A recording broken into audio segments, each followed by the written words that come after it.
This is Nightline. Tonight, remembering Jesse Jackson, a towering giant of the civil rights movement, two-time presidential candidate. Our flag is red, white, and blue, but our nation is rainbow. Red, yellow, brown, black, and white, we're all precious in God's sight. His Rainbow Coalition leading the charge for voting rights, job opportunities, and racial justice. Keep hope alive. Keep hope alive. How a young organizer, born in South Carolina, built in Chicago, emboldened with a powerful message, became an American political icon. I may be poor, but I am somebody. I may be young, but I am somebody. Plus, lavender marriages. I am gay, and I'm married to a woman. Meet the gay man married to his female best friend and their baby. Judy Garland and Vicente Minnelli were in a relationship like this, and they had Liza Minnelli. So that created the gayest storm in history. Why they say they're living happily ever after. We wanted people to know this is a love story. From ABC News headquarters in New York, this is Nightline. Good evening. Thank you for joining us. We begin tonight with the story that has been at the top of the headlines all day. This morning, we all learned one of the last grand redwoods of the civil rights movement had fallen.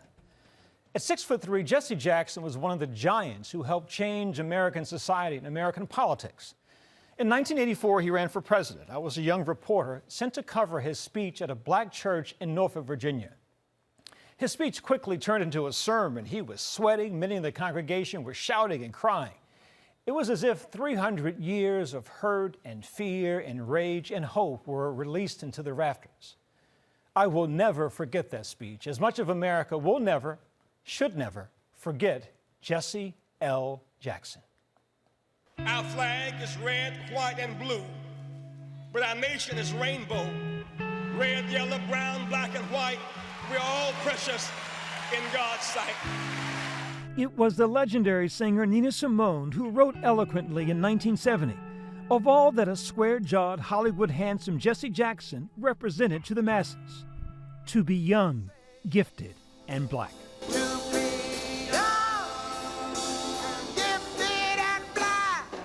Jesse Louis Jackson was that and so much more.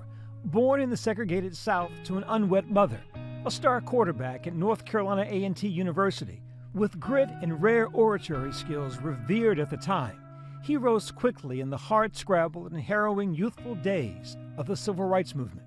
He became a confidant to Dr. King, literally beside him in historic highs. It's something that will go down and certainly be one of the inspiring moments of life. And the lowest of historic lows. But in the early 80s, an era when many thought a marriage between the pulpit and politics was impossible, he, like air, rose to heights few, if any, of his ancestors or peers could even fathom. All-day tribute for the civil rights giant pouring in. Oprah Winfrey writing in part, "When I became a young reporter, he was my first interview with a national figure. He inspired hope that will live on as he rests in peace." From the Obamas, who wrote, "Michelle and I will always be grateful for Jesse's lifetime of service and the friendship our families shared. We stood on his shoulders." To actor Samuel L. Jackson posting, "Reverend Jesse Jackson, our profound leader and champion of justice, may we all join together and keep Reverend Jackson's hope alive." And Whoopi Goldberg honoring his legacy today on The View. I can remember him sitting with little kids and saying, "I am somebody.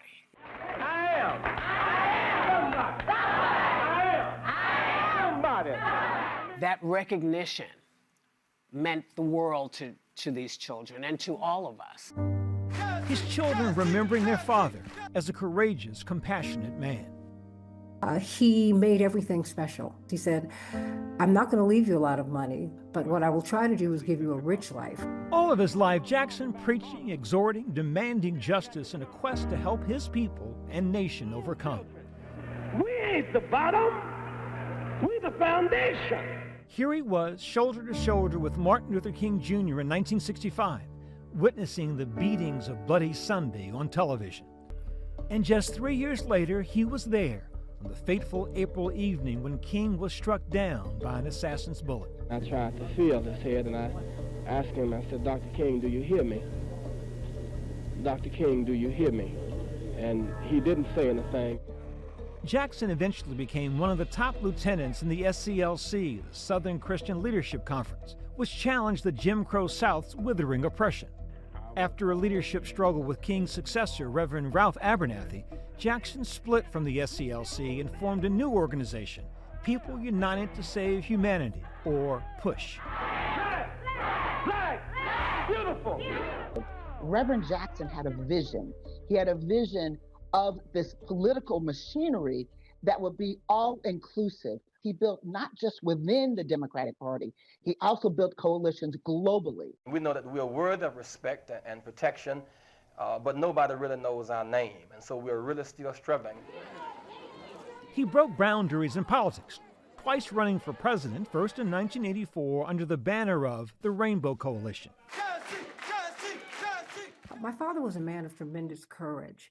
Indeed, he was the most threatened political presidential candidate in history up to that point in time. We walked into those campaigns really wondering if he was going to be alive. I was born in the slum, but the slum was not born in me. In 1988, the Democratic Party's frontrunner for the presidential nomination before eventually losing the nomination to Michael Dukakis. I'd rather go down in the stirring fight than drowse to death at the sheltered shore. Jackson also took on the role of freelance international negotiator, meeting with some of the world's most brutal tyrants. Overseas, the American black activist Jesse Jackson has become an intermediary in the Middle East. In 1985, he joined Nightline for a debate with evangelical leader Jerry Falwell about apartheid. What is the issue at stake? South Africa is a government that on the basis of race suppresses the majority of its citizens on the basis of race for the purpose of economic exploitation. At times, he was a spiritual advisor, counseling President Clinton in his darkest hour facing impeachment over a sex scandal. Jackson had his own moments where he fell far short of what he had championed. In the mid-1980s, facing controversy for allegedly making a highly offensive remark about the Jewish community. God is not finished with me yet. Not only was he an ordained minister, he was a married man.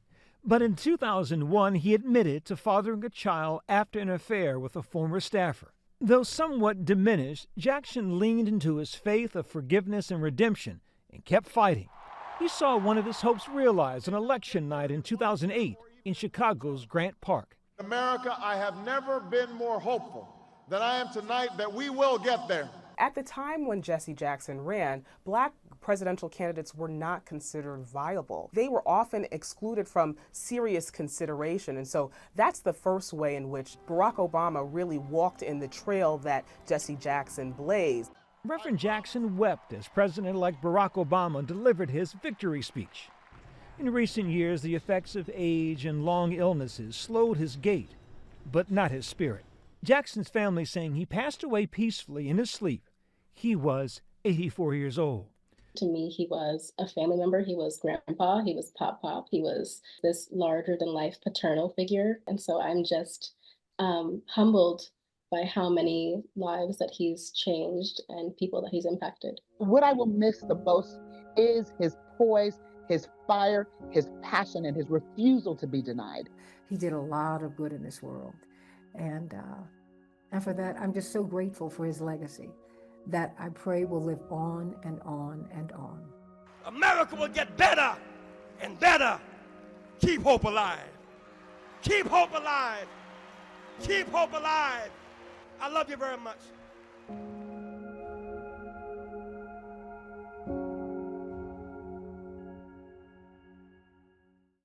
And coming up a little later, we'll show you how Reverend Jackson's message resonated with some of America's youngest.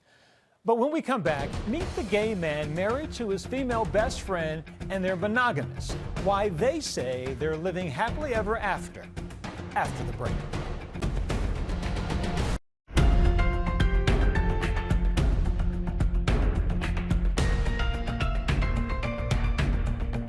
Welcome back. You're about to meet Jacob, a gay man, and married to Samantha, a straight woman.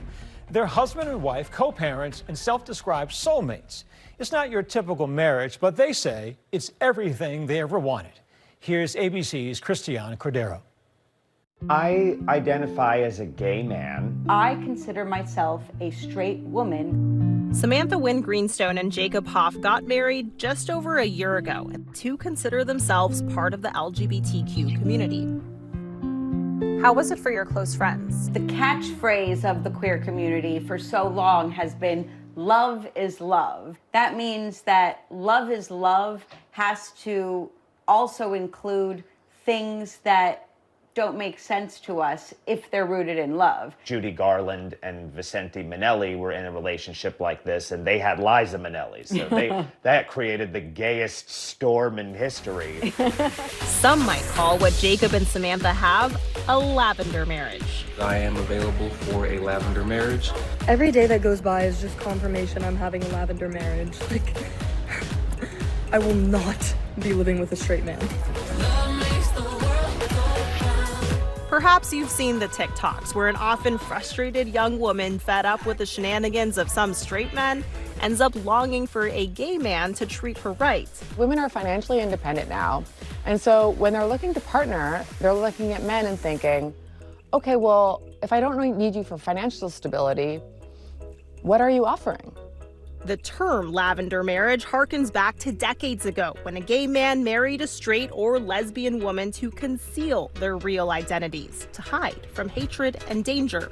Lavender marriages, lavender dating was certainly very common in the 1950s in Hollywood. Rock Hudson famously married Phyllis Gates, who was a lesbian. But Jacob and Samantha say the term lavender marriage doesn't apply to them. We don't love that term because it was implied that they were like using it to suppress their identity. We are in what we now know is a mixed orientation relationship, which is where one partner is one sexual orientation and the other is another. I am gay and I'm married to a woman. Jacob and Samantha are about as out as possible when it comes to their unconventional relationship, sharing their love story with their 4 million followers on TikTok. Our love story kind of inspires people to find this kind of love of their own. Jacob says he's known he was gay since he was 8 years old. I grew up in a very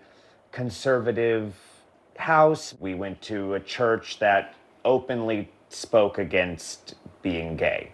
And so I was like terrified to come out. The two met 10 years ago in a resort's theater production of Fiddler on the Roof and became fast, close friends. It felt like the feeling I had been searching for my whole life, but in my head I was like, it can't be that because he's gay. Samantha says she finally worked up the nerve to confess her feelings to Jacob. And I'm like, do you ever have feelings for me more than just a friend? Like, it was the most sacred thing ever. I had 2 different feelings immediately. One of them was, of course I do. This is like everything I've ever wanted or didn't even know I wanted. The other feeling was a lot of fear that I wouldn't be capable of having a relationship with a woman. After some trepidation, Jacob decided to give a possible love life with Samantha a try. We're intimate for the first time, and all of that fear that I wasn't going to be able to be with her was gone. And we were just like,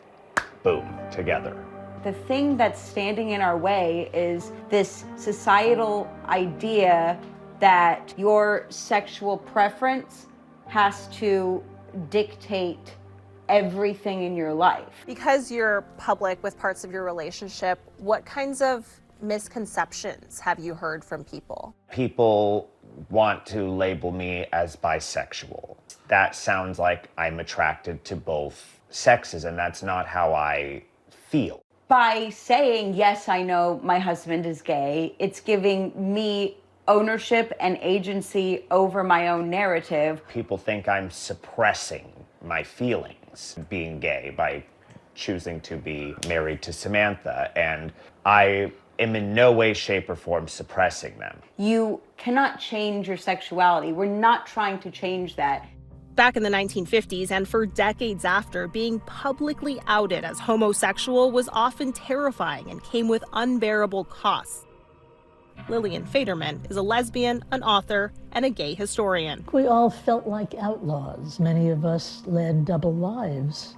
This climate of fear around homosexuality created fertile ground to usher in what's been dubbed the Lavender Scare. In 1953, President Eisenhower signed an executive order saying that homosexuals would not be welcomed in government employment and had to be identified and fired. With the Lavender Scare came lavender dating and lavender marriage. Lillian met a gay man in 1958 when she was 17 years old. He wanted me as a beard, as a disguise, but that wasn't the only reason. We loved each other, and so we got married. Eventually, Lillian's husband moved to Mexico, and later she came out of the closet. But Lillian remembers her lavender marriage fondly. They were also genuine friendships. Jacob and Samantha insist they have much more than a friendship. Do you seek intimacy outside of your relationship? No, I'm completely satisfied. To me, it's the deepest, most incredible connection to be with Samantha. We still see handsome guys out in public and we tell each other about it. Yeah. We have very different taste, but yeah, it's never the need to physically do that. Ideas about marriage and partnership have changed a lot. When younger people think about partnership now, I think they're thinking more about being domestic partners, loving each other, but doesn't have to look like a traditional marriage. I'm Samantha, and I married a gay man, and we just had a baby. Yes, you heard that right. About 3 months ago, Samantha gave birth to this healthy baby boy. That's so tight. You must get questions all the time about how he was conceived. Yeah, just the old-fashioned way. And sometimes people need us to spell it out. And then I'm like, we had sex. The fact that our love could create this is just like the most mind-blowing thing ever. We take him everywhere we go because we want him to experience the awesome life that we have with us.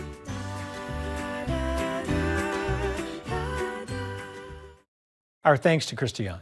When we come back, the message of unity, acceptance, and love that Jesse Jackson once brought to Sesame Street. I am somebody. Give yourself a big hand.